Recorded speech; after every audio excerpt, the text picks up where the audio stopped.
Paperback Rocker, episode 95. Hey,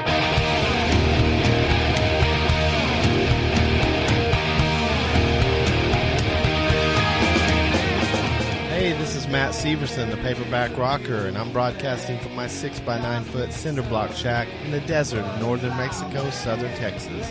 Welcome and thanks for checking out my show.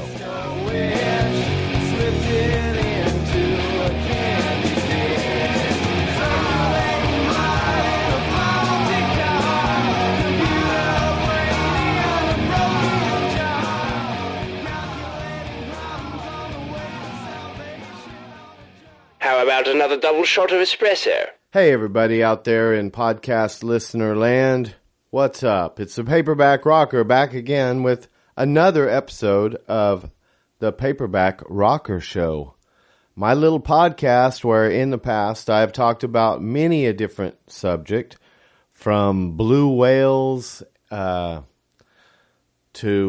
movies, books, reviews of different types, interviews, some really cool stuff. So you ought to go back and check out some of those early episodes, but not right now, because right now you are going to listen to what I think it's volume 39 of The Rise and Fall of Stanton Wheelhouse III, aka Blue Whiskey, the novel I wrote about 4 years ago.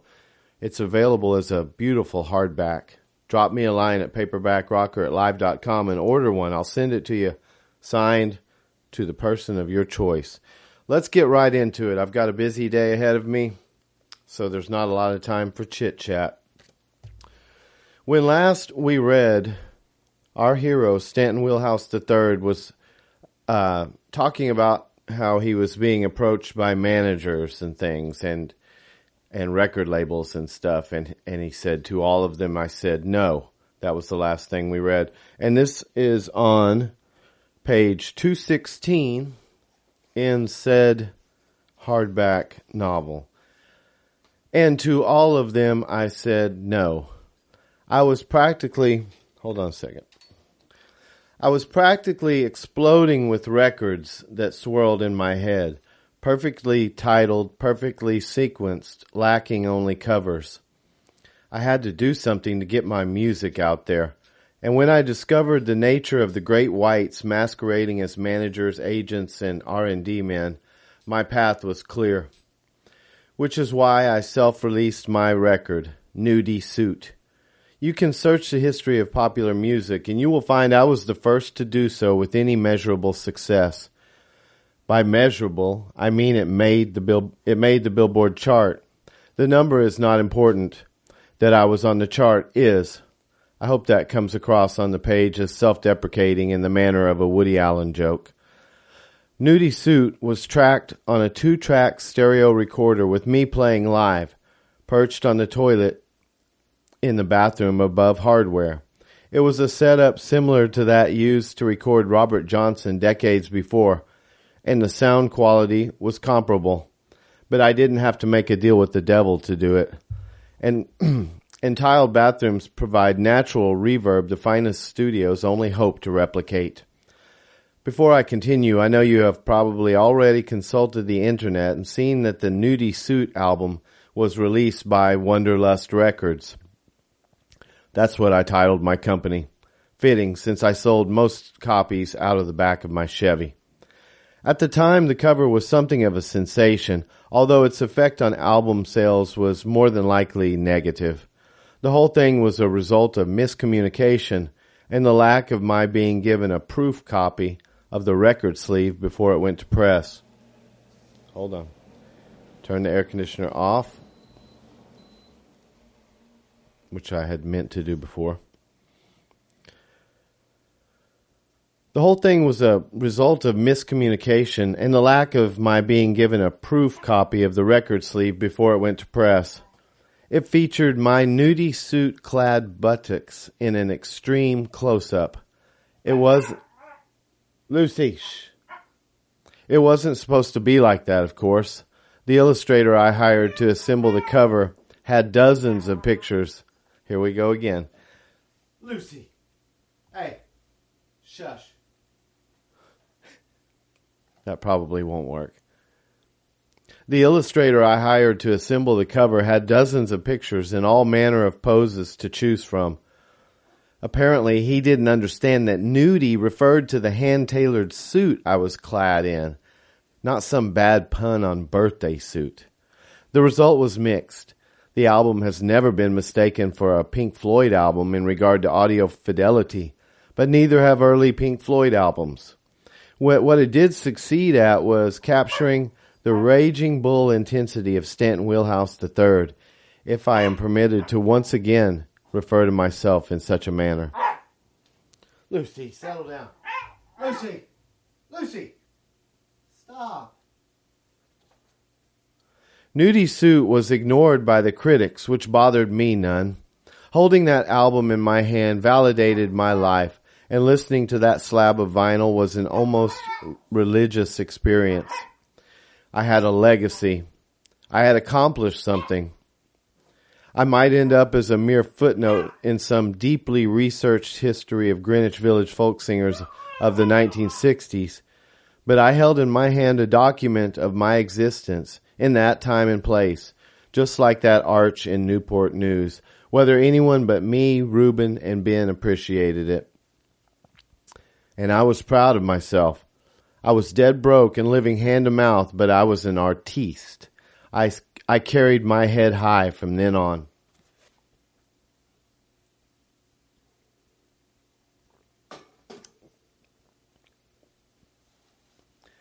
You know what it really came down to? I finished something, namely the writing of an album's worth of music. And not only that, I recorded it and saw it through to the production of a vinyl album and released it.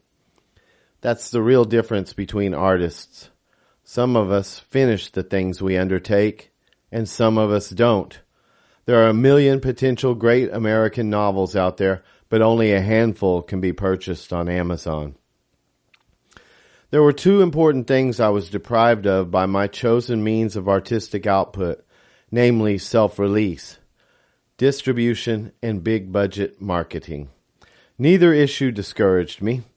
I had an innate knowledge of how to distribute, promote, and sell my record, person to person. I took my message to the streets. I started with what I came to call the clam bake circuit, which was not unlike the Chitlin circuit the black doo-wop groups of the 50s played, except for the location. My clam bake circuit was the migratory path along the eastern seaboard I traveled many times, from New York to Florida and back. I also spent many a weekend in the Borscht Belt opening for Jewish comedians. Those shows in front of old Jewish people taught me as much about being an entertainer as anything I ever did. As I stated earlier, I understood the concept of overexposure, so the clam bake circuit was a trek I made twice a year, once south and once back north. The towns whose venues I played became the homes of my first fan bases. I was young and patient, so I chose a strategic gambit regarding the choice of towns I played. An example of a gambit is sacrificing a pawn in chess to gain an advantage in the larger scheme, that being the game as a whole. The unlikely pawns I sacrificed were the large population centers. Simply put, I created for myself a big fish in a small town scenario purposefully, night after night. Two things were integral in my arrival at this strategy. First was the bigger fish, Bob Dylan's Zeitgeist, which loomed large in mass population centers. Second was the memory of my success in Newport News. When a successful musician from Greenwich Village comes to town promoting his new record, people in Charleston, South Carolina and Savannah, Georgia take notice, and lots of other places too. In a big city like Boston, all I would hear would be comparisons to Dylan, and I'd never get out of his shadow. I had an album out now, and I wanted to be my own man. My modus operandi was refined over time. I'd arrive in town before lunch and find a visible spot near some hub of activity. I'd park my Chevy nearby and start busking. In case you are unfamiliar with the term, busking means seeking fame and fortune, along with donations. while performing in a public place. I'd seen buskers thousands of times in New York, from Washington Square to the subway platforms, and even done it myself many times, but it was much less common in the towns on my clambake circuit. More accurately, I was the only busker ever to hit those burgs, and each subsequent appearance in town brought ever more loyal and generous crowds. Coincidentally, Washington Square, where I had seen buskers in New York, had an arch slightly larger but strikingly similar to that of Newport News. The Washington Arch was erected to commemorate the centennial of George Washington's presidential inauguration and was modeled after the much larger Arc de Triomphe in Paris, which was modeled after the Arch of Titus. You can bet every arch worth looking at is dedicated to something worth commemorating. That makes them great places to busk, especially if you have a song to play like Eternal Flame. I used the word coincidental in the prior paragraph, but I have never believed in the concept. The fact that there are two strikingly similar arches in two places significant to me meant something more than just chance. It was a sign from God. Don't mistake, I never took these signs from God as an indication I had it made. They were more like reminders that I was on the right path. They were something a bit more significant than finding a lucky penny. After 2 self-released albums and endless promotion of them on the clambake circuit, I took a working vacation of sorts and played Greenwich Village for 3 months, treading water until I came up with my next move. By this time, I could play my set without rehearsal, even if I hadn't picked up my guitar in weeks. I'm not saying that's what I did, but I wasn't playing much between shows. I slept a lot and went for long walks. I was undergoing a needed breather to avoid dreaded burnout. That's not to say that my gigs were half-assed. Nothing could be further from the truth. They were even more emotionally charged than normal because of how little I was playing in my personal time. The shows were my release. Within me is an eternally effervescing wellspring, and it builds up like a shaken bottle of Coca-Cola. The first notes strummed at those shows tapped into it and relieved the pressure. Putting it into terms of language, music was now my native tongue. Years of immersion had brought me to the point where I could accompany a symphony or a 12-bar blues man with equal ease. I could remember how to play a song as easily as I recalled a conversation, and a new one could be learned with simple guidance. It's 1/4 minor 7th to the bridge, then reversed, repeat 3 times, then ride the 5th on the way out. If you could have heard me and Keith Richards between songs at our first jam, you'd have thought we were speaking some foreign code. We weren't. It was the language of music.